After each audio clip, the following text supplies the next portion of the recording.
He knows a lot about the science stuff. Professor Dave explains. As we have discussed at great length in my series on microbiology and infectious diseases, we are constantly surrounded by infectious and potentially pathogenic microbes, meaning microorganisms which cause disease. They're in the air, on our skin, in our food, pretty much everywhere. So why don't we get sick all the time? Beyond this, have you ever wondered what causes allergies? And what's the deal with vaccines? How do those work? All of these questions and many more can be answered by understanding how the immune system works. The immune system is an astonishingly complex set of tissues, cells, and specialized molecules which protect us from any foreign particles and microbes that may enter our bodies. And this series will focus on immunology, which is the study of the immune system. Now, we have already discussed the very basics of the immune system over in the Anatomy and Physiology series. A quick review of that tutorial, as well as a few others from that playlist, will be quite useful for context as we study immunology, since we will frequently be discussing various features of the human body, and this knowledge will be assumed.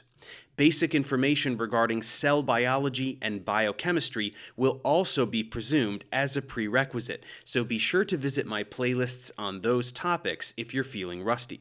Rest assured, immunology is exceedingly complicated, even with this prerequisite understanding, so without it, almost nothing discussed in this series will make any sense at all. But if you're up to speed on the fundamentals, then get ready to go much deeper with the fascinating subject of immunology than you ever have before, as this will not be a surface-level study. We are going to really dig into the minute details over several dozen tutorials.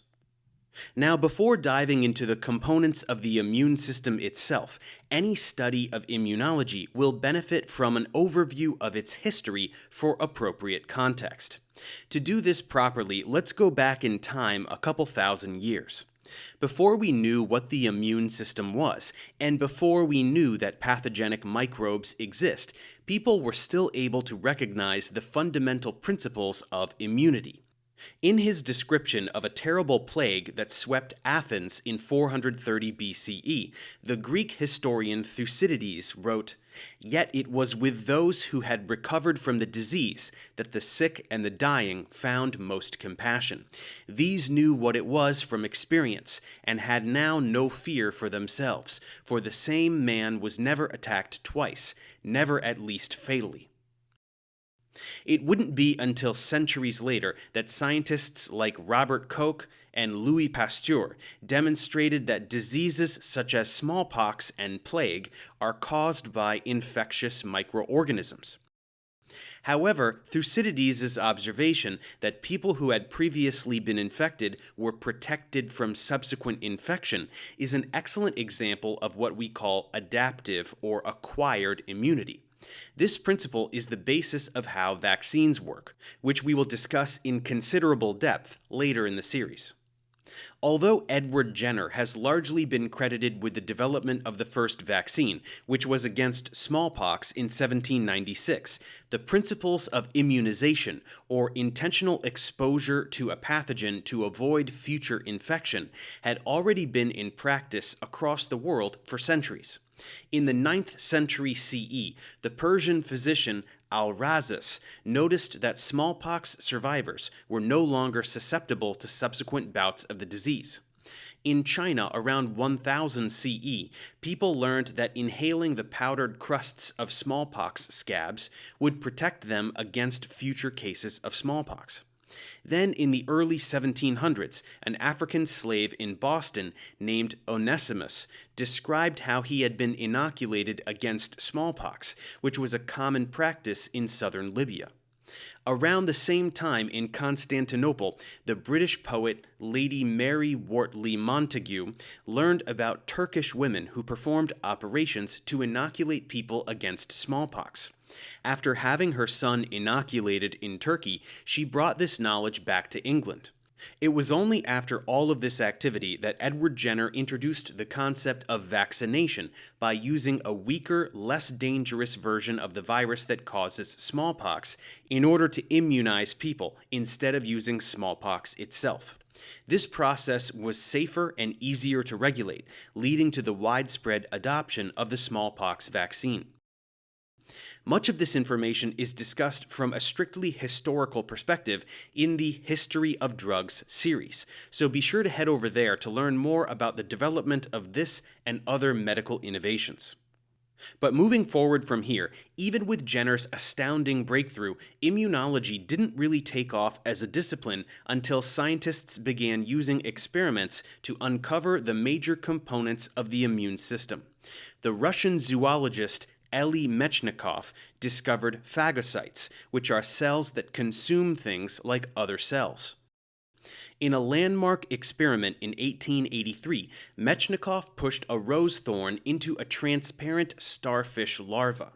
After a few hours, he noticed that cells had rushed in and surrounded the thorn, and he correctly hypothesized that these cells could respond similarly to an infectious threat.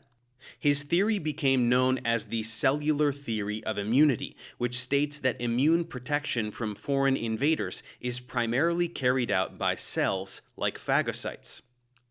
A few years later, in 1890, Emil von Behring and Shibasaburo Kitasato discovered another element of the immune system. They realized that after an animal had been infected with diphtheria or tetanus, their serum contained a powerful antitoxin that, if transferred to a new animal, could protect it from future infection.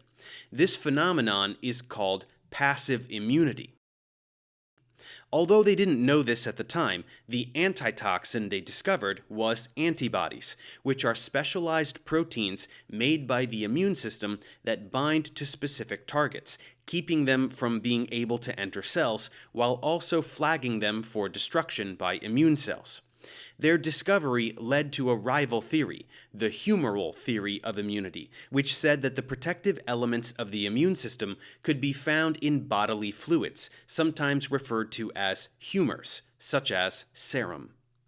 Whether immunity was carried out by cells or by humors was the subject of intense debate for many years. As technology developed, we began to understand that the immune system is made up of both cellular components and humoral components, or as we now call them, soluble components, and that these work together to provide immunity. During this series, we will study the tissues, cells, and molecules that make up the immune system. We will work to understand what the major components of the immune system are and precisely how they work together to provide defense against pathogens.